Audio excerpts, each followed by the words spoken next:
सुरु भयो ल सुरु भयो रोका रोका मैले डिजिटल देख्यो के सेवाली दिदी के भयो किन रुनु भएको यसरी मलाई धोका भयो के भयो दिदी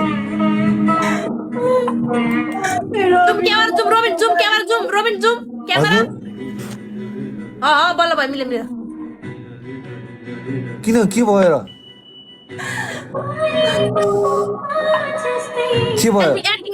एक्टिङ खै बोल्नु पर्यो खै त दिदी के भयो तपाईँलाई किन यसरी मलाई धोका भयो यो बाँदर जस्तो अनुहार परेको दाइको यस्तै हो क्या यस्तै हो छोडिदिनु हेर त मलाई बिहे गरेको छैन तिमी बाहेक मेरो यो तपाईँलाई त डुबाएछ नि यो दाइले त अस्ति नै दुईजनाले त्यस्तै गरे ए भाइ एक्टिङ गर्न देऊ न यार थाहा भयो यो मान्छे कतै धोकेबाज रहेछ भनेर यो मान्छे तपाईँको थाहा नै छैन पत्रिकामा आएको छ फोटो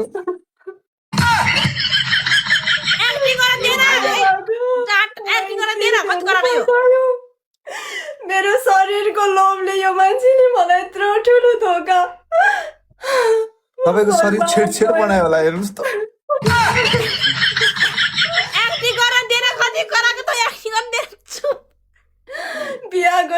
बिहा गरेको छैन भन्यो मलाई मेरो शरीर पाउनलाई यत्रो नाटक किन ए धुल्ला भए त्यसै पनि दिन्थ्यो होला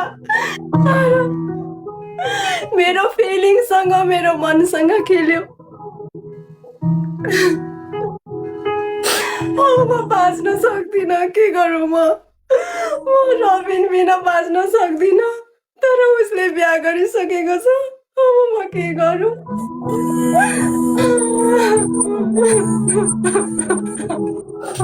सर त आम सरी सुन्नु न हामी यो दुनियाँमा यस्तै भयो हामी अर्को दुनियाँ भेट्दा हुन्न र यत्रो ठुलो धोका किन दिनुभयो केका लागि दिनुभयो भन्नुहोस् यही शरीरको लागि हो मैले त तपाईँलाई मनबाटै माया गरेको थिएँ हुन त म माफीको योग्य छैन तर मिल्छ र मलाई माफ गर्दैन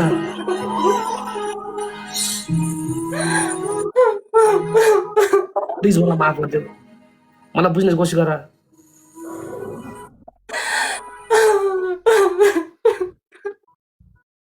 यो जिल्ला यस्तै भयो म बाँच्न सक्दिनँ अब के गरौँ लाउनु बिर्से चाहिँ एकछिन पहिला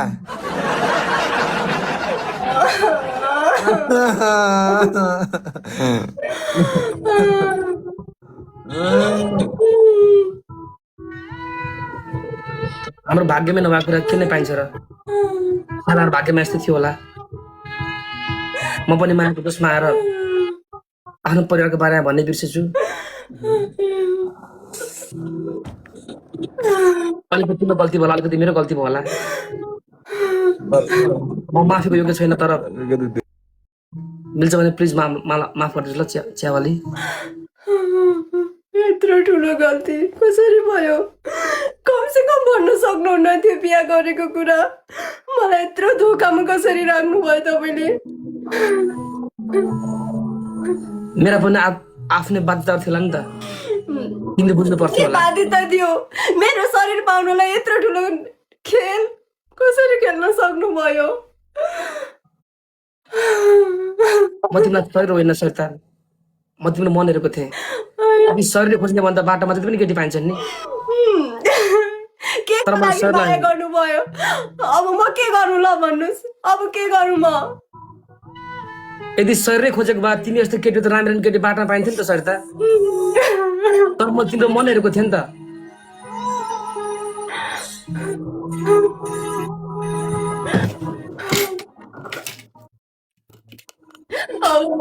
सक्दिनँ तपाईँ बिना अब भन्नुहोस् के गर्न सक्नुहुन्छ अब मलाई श्रीमती रोज्नुहोस् कि मलाई रोज्नुहोस् दुईटा मर्नै पर्छ मेरो कुरा सुन प्लिज मर्नको लागि एउटा मात्र उपाय हुन सक्छ तर जिउनको लागि हरेक उपाय छन् धेरै उपाय छन् यसका प्लिज तिमी बाँच्नुपर्छ संसार जित्नुपर्छ ओके प्लिज कम म तपाईँलाई पाइनु भने मर्छु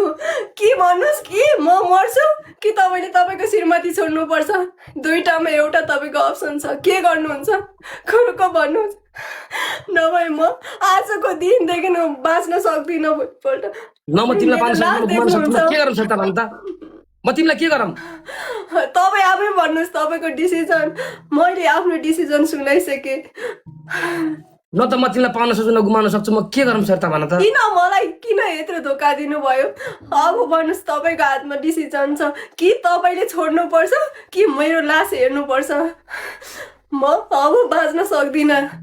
यत्रो मलाई दोस्रो अप्सन मन पर्यो मलाई दोस्रो अप्सन मन पर्यो मरिदिउँ म मरिदिउँ तपाईँको लागि मर्देऊ मर्देऊ मर्देऊ मर जाऊ साँच्चै साँच्चै मरिदिउँ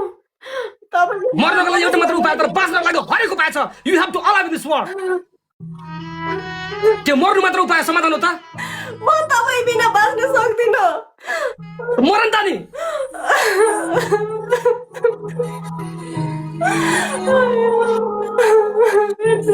मलाई माफ गर यार चियावाली यार हामी यो जुनीमा सँगै हुन नसकौँला तर अर्को जुनीमा हामी पक्कै भेट भइहाल्छौँ नि त्यसो भए सँगै मरौँ गल्ती दुवैजना भएको छ जाउँ सेती नदीमा आम फालेर मरौँ दुवैजना